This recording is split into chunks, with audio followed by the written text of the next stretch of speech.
Welcome into Dawson Now. As you know, the podcast dedicated to the cultural catalyst of our day, the men and women God raises up to be the discerners of information at the gates of a free society. Welcome in. I'm your host, Scott Dawson. It's a privilege to be with you each and every week. Now we're on podcast number something. I've stopped counting, and we're adding something new. We're starting the YouTube channel from the very beginning. Some of you have contacted me and said, hey, we only get the guest. We don't get your opening and closing segment. So welcome in. We're glad you're here. What a week to join us. As you know, the last episode, we had Coach Gene Chizik, and he predicted that SEC football would happen. I felt the roar from the crowd when we got the understanding that football hopefully will happen this next season. Welcome in, Mark Congleton, our executive producer. You keep looking at me like I've got some input in this. Yeah, I'm hoping and praying.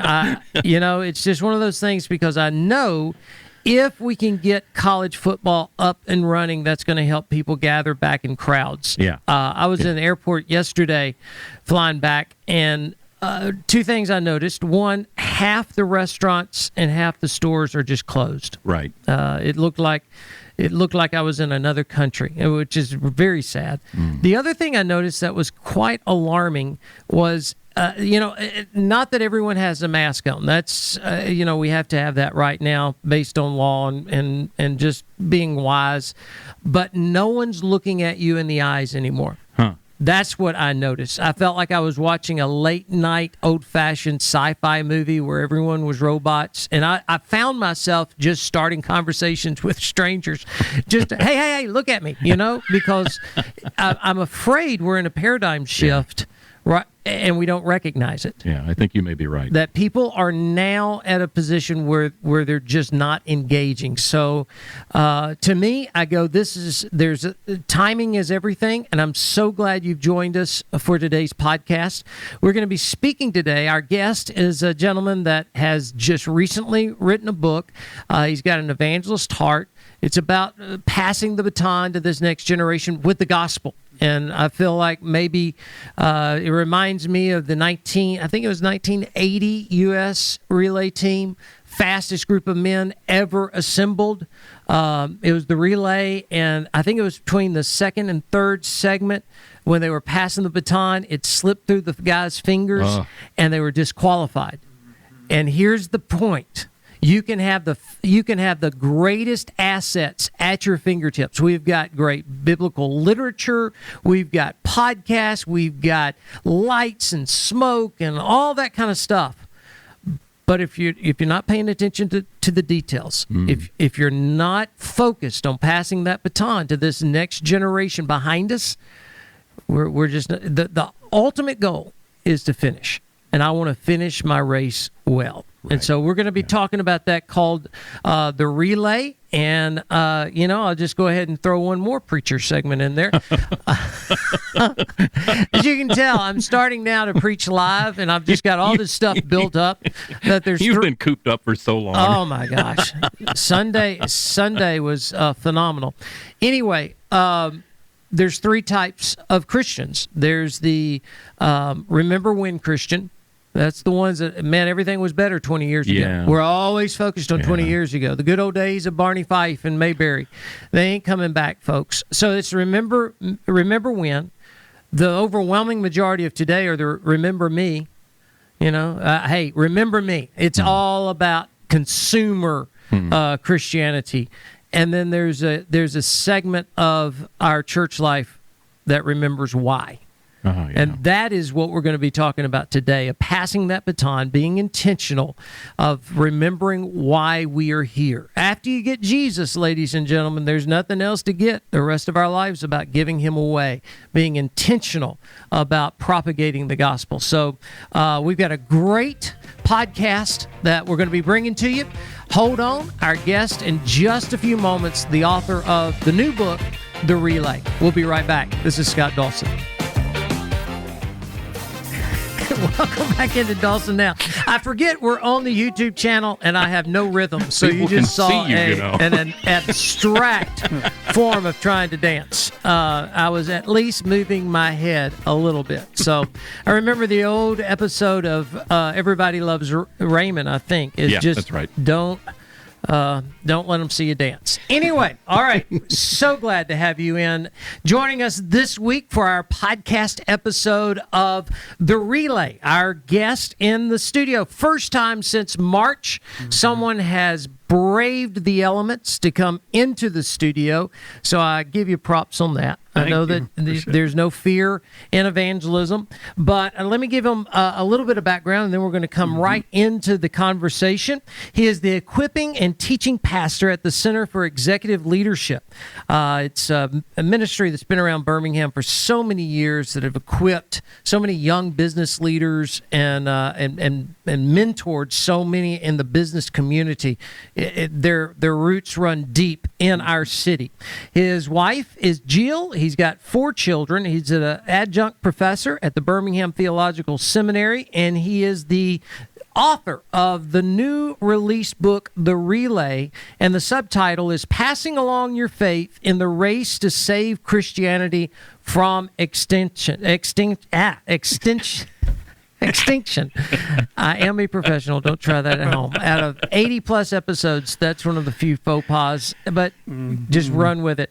Ladies and gentlemen, welcome into the studio, author George Shamblin. George, welcome in. I'm glad you're here. Appreciate it. Really appreciate it. And you can help me try to pronounce that word later on, of a tough word, extinction. Anyway, so George, tell me a little bit about how did you get to your role now with the Executive Center for Leadership, and just let some people get to know who you are. Sure. So I got saved when I was right out of college, went to church all the time, never heard the gospel, and actually went to my priest. And I said I was converted. I'd come to Jesus.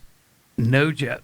He was red in the face, mad, saying, "You've always been a Christian. You were raised in the church." And I said, "No, you don't understand. I've never been a Christian. But I feel called to ministry." And he actually did have some good advice. He said, if you feel God's called you to ministry, you need to go in the business world for a number of years. And if you can't do anything else, that's a pretty good indication. Maybe he's called you to ministry. So I did pharmaceutical sales. And then I couldn't wait to get into ministry, chomping at the bit. And went to seminary, pastored a church in Pensacola. Pensacola was awesome, that experience of planning a church. We saw tons of people come to faith, but that was not my calling. I understand. I just didn't have tough skin, admittedly, and it was just, it was different, and that just did not go as well. So kind of licked my wounds, came back to Birmingham. My wife was raised here, got settled in, began working with Richard Simmons. Just like you said, founded the ministry 20 years ago. Another pastor and I are on staff, and we say, let's keep this a secret because it is the best gig on the planet. We love what we do, working with men. For people who don't know what you guys do, could you just kind of, I know I gave them a 30,000-foot view, but what do you guys do? Well, the best way I can explain that is I do men's ministry from A to Z. So I may have a man that says, I'm not sure what it means to be a Christian. I go to church, but I want to know more. So we'll do one-on-one evangelism and go through, here's what it means to know Christ and him crucified. Well, I may have another man that says, I want to get involved in a Bible study and go deeper in the faith and step up my spiritual game. So we've got Bible studies. And then I work with pastors. We think about if you're a pastor or an elder in the church, sometimes that can be lonely. And it's good to talk to somebody outside the church. And so sometimes I'll work with pastors or seminary students. So anything really from a non-believer who doesn't know Christ, a believer who wants to go deeper, or a pastor that really just needs a pastor buddy to lean on and talk to. And so you've been with him for 9 years. That's right. And prior to that, you were in the business world. What were some of the lessons you take out of the business world that you brought with you into ministry? Great question.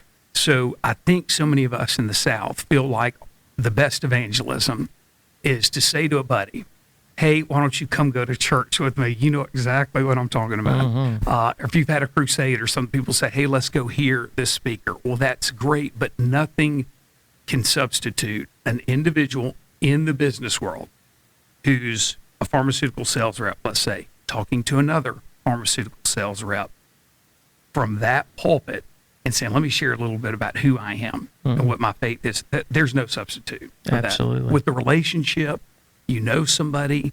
If you and I are talking to somebody, sometimes they find out we're in ministry. You're a professional. That's what they think. Yeah. And they'll say, I don't need to cuss. And you're like, wait a minute, let's just talk. So anyway, I would say the number one rule or the number one principle I learned in ministry, you don't have to go to seminary. You don't have to be full-time pastor to have a great pulpit to preach from. And that is where God plants you. You got to grow right there. So that's probably the best thing I learned from that. So you just released a new book, The Relay. I got to ask, how did it get formulated in your mind? You're talking to an evangelist, so people who know me know that, I am fired up about this episode. Good. But tell me, how did it come? How was it birthed in your life? Because it's a work of love, man. Ooh. It is hard to get a book published and to get it done. So tell me the origin of it. Well, first of all, you've heard it said 1,000 times. Christians say, Christianity isn't a sprint, but It's a marathon. That's horrible theology because the difference between a sprint and a marathon is just one's longer than the other. That's still an individual event. Your opening segment, what'd you run to? A relay, passing the baton. Christianity is not an individual event. If we're not passing the baton, really forwarding the faith, it takes one generation. Remember you said dropping the baton? Yep. One generation to drop the baton. And so I thought, wait a minute, we've got to change our mindset about evangelism, about what God's called me to do. He hadn't called me just to run and win, but I've got to win other people along the way for the kingdom. I've got to pass it off continually. That's the whole genesis of the book. I'll never forget a study that Barna did. I think this was back in the early 90s that said if something doesn't happen, we're only going to reach 4% of this new generation. And by golly, I think he hit it on the head. That's right. Because right now you see the falling away.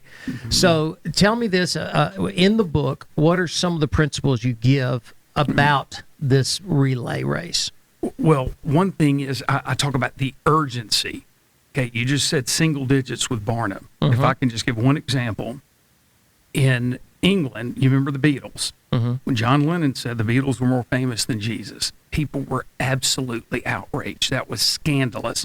Well, right now, Christianity in that same country is in the single digits. So there's an urgency that we've got to be passing on the baton. So I think that's one of the main principles. But secondly, we need practical ways, and I mean really practical, to say, what's one way I can pass along the faith in the workplace? So for instance, if you and I are talking to somebody who's a banker, what are the chances a banker is going to be able to walk through the gospel with a coworker from A to Z on a regular basis in the workplace? That's kind of hard, okay? But it's got to start somewhere. So I encourage people to memorize a verse. Let's say you're in a Bible study. You're in a Bible study. This is something I've done practically. I'll get 10 guys in a Bible study to say, okay, we're going to memorize this verse. And I want everybody in here to share this verse with two people who you don't know where they are spiritually. And if you don't do so, you got to throw $10 in the kitty next week for missions. So we have fun with it. But that's an actual tangible way to get started. Everybody you and I talk to as a Christian says, I want to evangelize. I want to share my faith. Where do I begin? Yep. Well, the full-blown gospel presentation, that's awesome if you get the opportunity. But usually the best way to start is to give a verse to encourage somebody and so forth. So I've got some real practical ways to say you got to start. And I love how it's practical, and for all those who will, you've always got your naysayers, got those who want to start an argument before they really come up with a solution. We know evangelism is not a program. Evangelism is the person of Jesus Christ. We know that.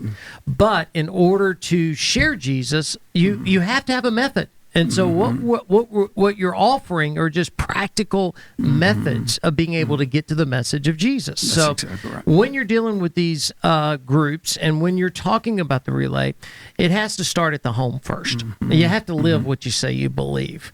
What do you find are some of the obstacles people have to get over in sharing their faith? Sure. I would say youth groups and children's programs, meaning so many people farm out the spiritual rearing of their children to the church. The church is awesome as a supplement. Yep. A youth group is awesome as a supplement. Sunday school classes for little children, vacation Bible schools, awesome.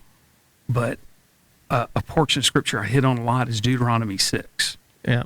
4-9. It's called the Shema, Yep. which is the Hebrew word for "oh, hear." And it's saying, as you rise up in the morning, well, there's no VBS to start the day for a child, quicker than the parents. When you walk by the way, when you go to bed, that parents are supposed to be passing along the baton. So that's what I would say. I think the biggest danger, the biggest hurdle is parents farming out that responsibility, like you said earlier, to the professionals. Right. And we're not against youth groups or children's programs. If I could give the analogy, it's like a fence. What you're trying to do is a fence is not only for protection, it is to mark your territory. And as a parent, to build a fence, you've got to have two things. You have to have the railing and you have to have the post. Well, the railing is what you're doing daily. I mean, that is the building in and just creating that environment.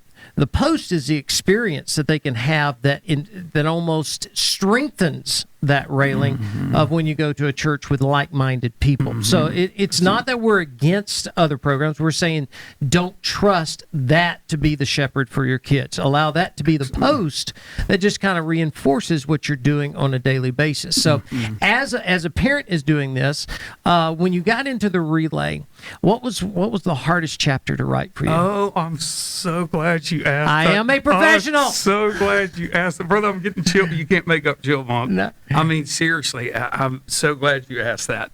Okay, so, and I don't want to give it away, but there's a chapter on David. Okay, so David ran a strong race after the Lord, and he's going to the best of his ability, pass off truths to his son Solomon, like on his deathbed. But I was on the chapter, David.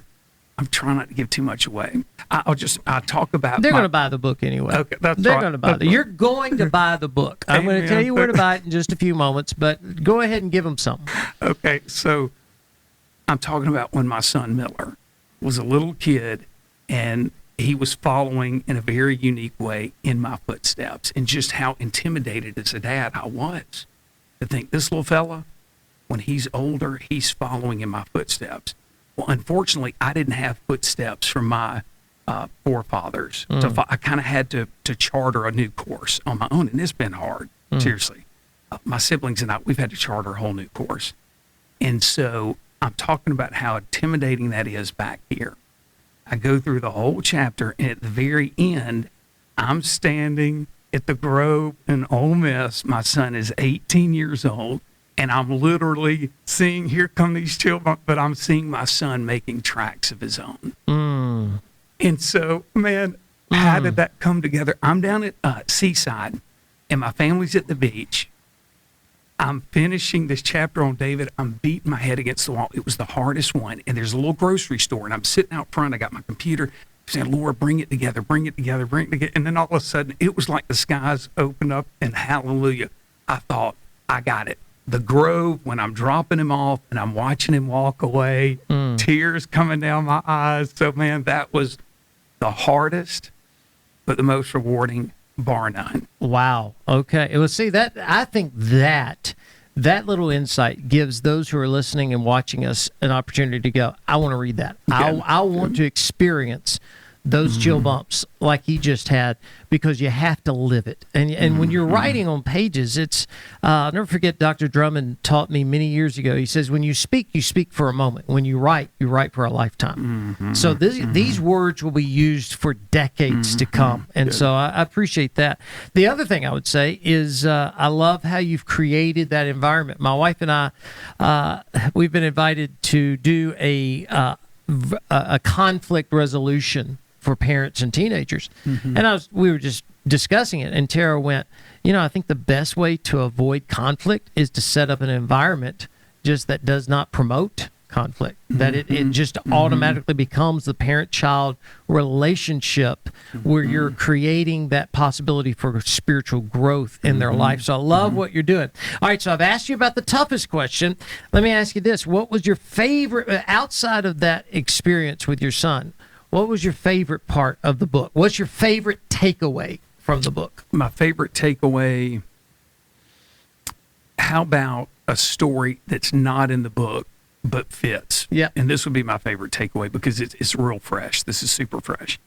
So my other son, Georgie, is 18. He just went off to Auburn. So we're empty nesters. But I had this thing where we went out to Oak Mountain. I said, George, I want to talk to you about some final send-off principles and go over some fundamentals before you go off. And we kind of had a coming of age. It's late at night. I'm at Oak Mountain, parked the car. I got a tiki torch. And I said, George, it's corny, but I got something in the woods I want to show you. Well, unbeknownst to him, I've got some other people along the path. He knows nothing. And so as we're walking, I'm talking to him about what it means to be a gentleman and how to treat a lady, what it means to really not just claim Christ, but live it, like you said earlier. Well, about 200 yards in, pitch black dark, his brother steps out. And then I hand the torch to him. And then the two of them walk, and Miller shares the next kind of life lesson or principle. Then his first cousin steps out later. They take the torch, walk a segment, an uncle, another uncle, and finally the grandfather. It's that passing of the torch from one literally to the other. And we all circle back around, and our campsite was right here at the end. And we just talked about, a whole new life and how he has to stake his flag for Christ, what it means to know Christ. We would say, George, don't take this for granted. We've had a rough go trying to pass this to you because most of us didn't have it. Serve it well. So that principle, I would say that was my favorite moment because I just dropped him off at college a week ago. And that's fresh on my mind. But I think that personified what the whole book is about. I really do. I think that personified the whole point I'm trying to get across. And I think there are people that it's resonating in their life right now because the one thing as a parent that you really guard against is to have your children take things for granted, to feel the spirit of entitlement. And we always think about that in passing down wealth, but passing down spiritual wisdom, sometimes your children don't realize it wasn't always like this. Don't take it for granted that you have this kind of an environment growing up in. So that's a great word. And that brings me to right now, so many kids are coming from broken homes. I think the latest stat is around 23% nationally. A lot of that is absentee fathers. In fact, now, it used to be I talked about absentee fathers. Now I'm talking about absentee parents, but specifically for where you're coming to the table. If you had one chance to speak to every man, every father, every guy in America, what would be your charge to them? My charge would be don't live a life that would fit Cats in the Cradle. You remember that song. And I would say it really doesn't matter where you were handed the baton. If you had to pick it up on your own, if you've dropped it before, it's never too late. No substitute can be found for a godly man shepherding his kids and entrusting the faith. Remember Barna, you said earlier, the statistics prove it out, that if you are pouring into your kids, and I mean not just kind of spending time, but pouring the Word of God into them, there's no substitute. And statistically, if you want to see your children walk in a manner worthy of the gospel, the father has to be instrumental in that, and the mother too, but I think especially the father. Wouldn't you? No, I agree. I think the stats present that if a child comes to know Christ, there's 5% chance of the family coming to to know Christ. If the lady, it's like 14%, but if the husband comes to know Christ, there's like a 37% opportunity for the entire family to come to know Christ. So that to me is where you really want to, everyone's important. There's not like one's more important than the other. It just seems like we put a lot more emphasis on students, children, and women, but we're not really reaching out to the men. And one of our dear friends, Rick Burgess, who has the manchurch.com that seems to be growing, that's his passion. That is his energy. So I'm going to go down that road with you of going, what does the church have to do? You deal with men. Sure. You're the men's ministry. Sure. What does the church have to do to let men rise up and take the lead? I would say it's got to be reiterated time and time again with Dad sitting in the pews. I'm so glad you're here, and corporate worship is so important. Thank you for being a part of the church. But you can't just lean on this as the end all and be all of the spiritual rearing of your children. And people say we don't need to have programs. Yes, we do. We need to have programs. We need to have a program for dads to say, here are some tangible ways for you to take that Sunday morning hour and literally instill it in your kids throughout the week. And like I said earlier, make a game of something or have kids memorize a scripture. And can I give you one more? Absolutely. All right. Okay. This kind of ties in, but this is probably one of the best things I can say, because I tried to put some of this book into practice. Long story. Took my daughters about a week ago to this place. It's an old bridge, and you jump off the bridge down in the water below. The music this crowd was playing was the filthiest, nastiest music I honestly think I've ever heard in my life. It was a rough crowd, at 10 people. And I thought, I'm going to go over there and say something sarcastic about the music, because some kids are around, my daughters. And I thought, why would I possibly do that if their heart's not in the right place? And so we had a Barbie raft, and I thought, Lord, I'm just going to say randomly, do y'all need a Barbie raft? And, I'll leave it with you. And if they say yes, I'm just going to go down and share the gospel. So I said, hey, do y'all want a Barbie raft? We can't fit it in the car. We don't want to inflate it. And they said, yeah, come on down. So I went down, and remember, my daughters are sitting right up on that bridge. So as I'm evangelizing the people down here, I'm also mindful that I'm evangelizing my daughters. Right. They need the gospel. You need the gospel. I need the gospel as much as those kids down on that shore. And I basically said, do y'all believe in chance or coincidence? I don't. I said, I would so appreciate if y'all just gave me 5 minutes to share something that changed my life. So I asked permission. They said, sure.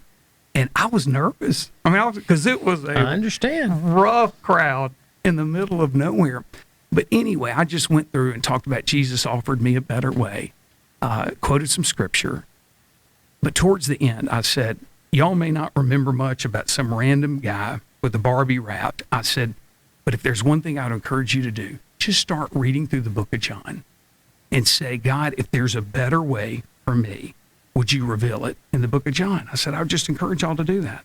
So anyway, the point I'm making is I'm evangelizing other people, but I'm not neglecting my daughters.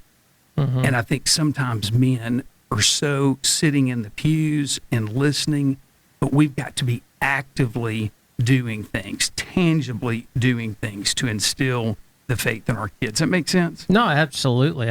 It changed my life when I was reading Billy Graham's autobiography, or his biography, and he had been gone for like 6 months. And when he got there, the plane landed, and a little girl ran up to him and wanted to hug him. And he just said, whose child is this? And it was his own. He'd been gone for so long, he did not recognize his own daughter. And I remember reading that going, man, may that never be. And of course, now you've got Zoom, you've got FaceTime, you've got so many things that Dr. Graham didn't have. But I just went, I'm not going to try to win the world and lose my family. You can do both. You can, especially in today's society. So, let me ask you with this about the relay. When you're dealing with this, how does that come into play with what you do on a daily basis for Richard? Oh, Fort Richard. That's Yeah. right. So whenever we have a Bible study, there's a tendency to say, guys, we need to be out sharing the gospel. That's a great generic statement. It's a true statement. But if I'm not giving people some specific homework assignments, and we call it homework, I say, I got some homework for y'all. And if you're willing to do it, here's some very specific things I'm going to ask y'all to do before we get back together next week. Because at the end of a Bible study, everybody's going to nod, we need to do that, we should do that. But it's really good to have that accountability. So I would say the good thing about a Bible study on a regular basis, with our ministry in particular, that there's that follow-up, there's that accountability. Say we talked about it, we nodded our heads, but did you actually do it? So I would say one of the most important things I want to do is not just talk, but say, hey, I'm trying to live this out, and here's some examples. What about you guys? You know? So I would say that's where it really comes to play, is the application of the faith. All right, I'm going to ask you this. Who should buy this book? Who should buy this book? Truly, anybody who's thinking, I really want to share my faith. I feel convicted. I'm not sharing my faith. I don't know where to begin. I don't know what to say. I don't know how to do it. I don't have a seminary degree. That's the kind of person that should buy this to get you started sharing your faith. Baby steps, but it also hits on the heavy hitting big steps. And where can listeners get it? That's right. So GeorgeShamblin.com, and also on Amazon. If they look up The Relay, George Shamblin is on Amazon, and also on the webpage, GeorgeShamblin.com. Okay, so you have your own website, George Shamblin. So if a group wanted you to come speak, or Sunday school, men's group, any of that, you're available to go out and speak? Absolutely. And just like today being in the studio, I'm coming out of my seat. It's great actually being somewhere talking. So I would love nothing more. Zoom fatigue is a real deal. People don't understand that. Zoom fatigue is there, man. I am so excited about being actually in a live audience. So how do people get in touch with you? The same with GeorgeShamblin.com. It's got an email. I've got my cell that's probably on the webpage somewhere. And I'd really love to hear from people. Guy called last week, said, we've got a Bible study. Can you tell me about the book? And I'm actually going to go and kick it off. So I'm excited about that. So real quick, though, how about someone that wanted to get in touch with you guys at the center? Thank you. The center, beham.org. Got 10 guys on staff. So if somebody wanted to learn more about the other men, what they offer, it's the center, beham.org. It tells them everything about the other men on staff, what they offer. If I'm not a fit, great. There's plenty of guys up there that can kind of meet somebody's needs where they are. Before we go, what do you feel like the biggest obstacle for the relay? The biggest obstacle right now, what would be the biggest obstacle? I would say I just want to be out talking about it. So the Zoom, that's just not doing it. That. Thank you, Lord, you for jumped Zoom. on it when Will offered it to you. Seriously. You said, we were all in shock. We were like, we're going to have to clean up around here.